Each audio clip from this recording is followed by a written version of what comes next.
Et ça va même plus loin, c'est que les problèmes de pollution qui proviennent de tout un tas de comportements humains seront réglés grâce à la chimie, et non pas en dépit de la chimie.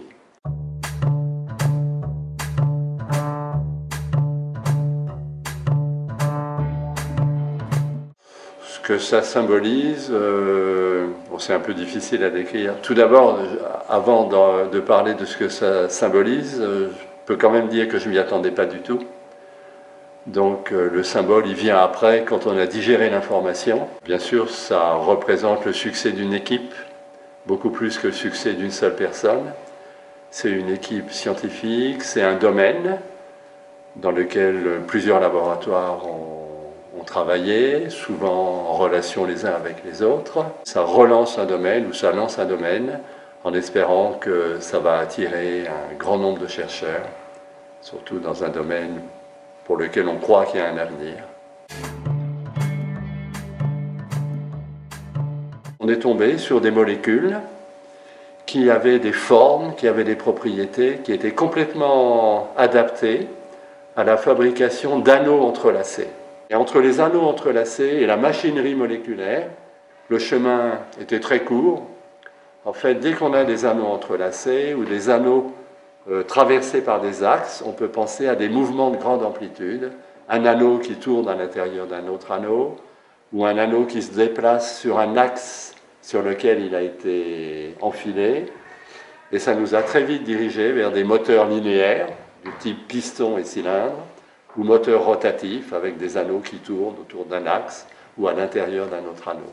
Un autre domaine, ce sont les mouvements, par exemple des micro-robots pilotés par des machines moléculaires, ou bien sûr en nanomédecine, des machines qui vont aller, disons, dans des organismes ou dans des fluides biologiques pour essayer d'atteindre des cibles à détruire, par exemple des cellules malignes, des virus, des choses comme ça. Avec ma femme, on est très branché art, donc on aime beaucoup aller dans certains musées. Il y en a un qu'on a dû visiter une dizaine de fois, qui est le Tokyo National Museum sur Ueno. Et on aime beaucoup le quartier du vieux campus, Hongodori. Donc on est aussi venu très souvent là.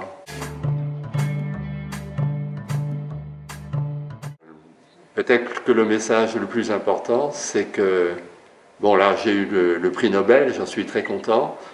Il y a des gens qui m'ont interviewé, beaucoup de gens qui m'ont interviewé, et qui m'ont dit des choses qui m'ont vraiment fait sourire, pratiquement qui impliquent que j'ai dû beaucoup souffrir pendant ma vie professionnelle, que j'ai travaillé comme un fou, ce qui m'a épuisé, et que finalement j'arrive au but. C'est complètement l'opposé. J'ai pris mon pied toute ma vie, professionnellement, avec des gens qui étaient en général des amis. Et j'ai travaillé comme... oui, bien sûr, j'ai beaucoup travaillé, mais ça a été un plaisir en même temps.